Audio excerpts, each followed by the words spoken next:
Here's something nobody puts in a headline. Women are statistically better investors than men. Not marginally, not in one category, across the board. Fidelity ran an analysis of 8 million accounts, and women outperformed men by 40 basis points annually. Vanguard found women save a higher percentage of their income at every salary level. And yet, women retire with, on average, 30% less money than men. They earn more returns, they save more consistently, and they still end up with less. That contradiction should bother you a lot more than it probably does. Because the story of women and money isn't really about financial literacy. It isn't about confidence or math skills or whether they check their portfolios enough. It's about something far older and far more structural than any of that. It's about what women were taught money meant, who it was for, and what happened to the ones who wanted too much of it. And those lessons are still running in the background of every financial decision women make today, whether they know it or not. Let's start with something that sounds small, but isn't. Women apologize before asking for money. In salary negotiations, in client proposals, in conversations with financial advisors. A 2021 study from Carnegie Mellon found women are 4 times less likely than men to initiate salary negotiations, and when they do, they ask for 30% less than their male counterparts request for the same role. But here's what the study also found, and this part never makes it into the think pieces. Women who did negotiate were penalized socially at twice the rate men were. They were described as aggressive, difficult, not a team player. Men who negotiated were described as confident and ambitious. So this isn't a confidence gap, it's a penalty gap. Women learned through direct experience and watching other women that the financial assertiveness that gets men promoted gets women managed out. The hesitation isn't weakness, it's a very accurate read of a room that was designed to punish them for exactly that behavior. You don't keep touching the hot stove, you learn to cook differently. Now here's where it gets psychologically interesting. Women are far more likely to tie their financial decisions to other people's well-being. A study from Merrill Lynch found 93% of women say caring for family members has impacted their financial situation, compared to 53% of men. They leave the workforce to raise children, they reduce hours to care for aging parents, they co-sign loans for partners and adult children, they lend money they don't ask back for because asking back would damage the relationship.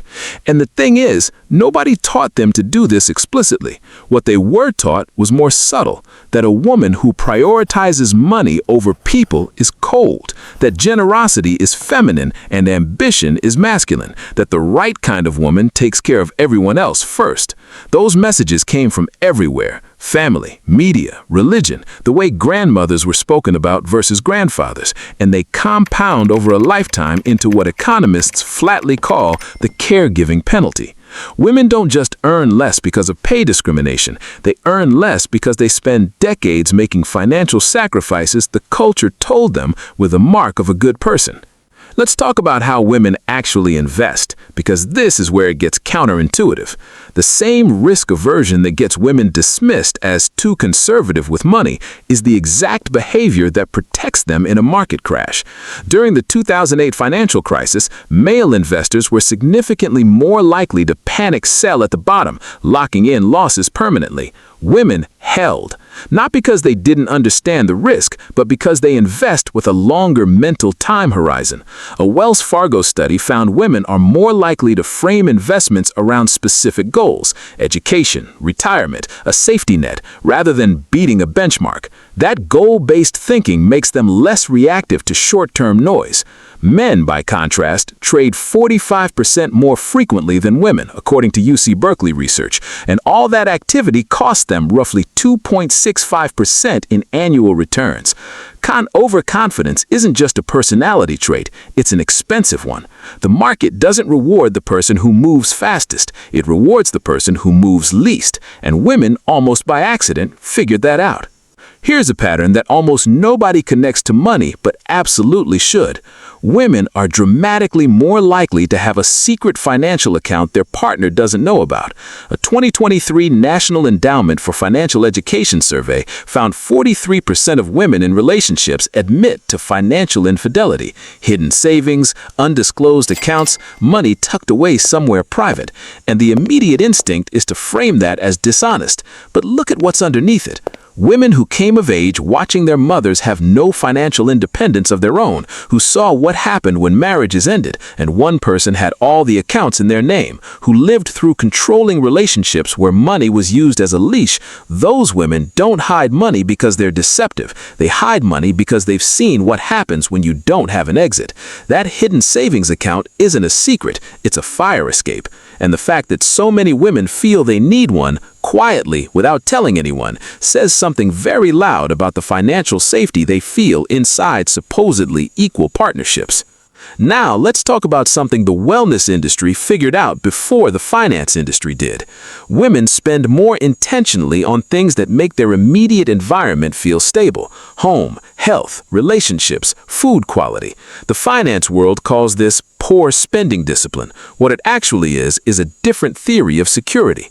When you've been told your whole life that your financial future depends on another person, a husband, a father, an employer who might not promote you, you stop optimizing for a distant, abstract retirement and start optimizing for the present quality of your life, the one variable you can actually control. The scented candle, the therapy session, the dinner with friends, these aren't frivolous. They're investments in the only economy that has reliably paid out, the one happening right now in the life they actually have. And here's the part that makes the retirement gap make complete sense once you see it. Women live, on average, 5 to 7 years longer than men. They need more money for more years with less of it accumulated because they spent decades earning less and stepping out to care for others. And then the financial industry looks at their smaller balances and concludes women are bad at money. They're not bad at money. They've been navigating a system that was architecturally designed around a financial life they were never meant to have: linear, uninterrupted, solo, and aggressive. They've been playing a different game on the same board and somehow still managing to beat the returns. So, here's what the data actually says when you read it all together. Women are more patient investors, more consistent savers, more goal-oriented planners, and more likely to factor in human variables that spreadsheets don't capture. They're also more penalized for ambition, more financially disrupted by caregiving, more likely to outlive their money, and more likely to absorb financial sacrifice as a social expectation rather than a choice. The gap between what women do with money and what they end up with isn't a gap in skill. It's a gap in design. The system wasn't built for the way women actually live, and the most remarkable thing isn't that women end up with less. It's that given everything stacked against them, they end up performing better on almost every metric that actually matters in the long run. If that makes you want to say something, the comments are right there. And if you want more of this, the psychology underneath the money decisions that nobody talks about, subscribe, because the numbers never tell the whole story. The story is always in what the numbers were built on.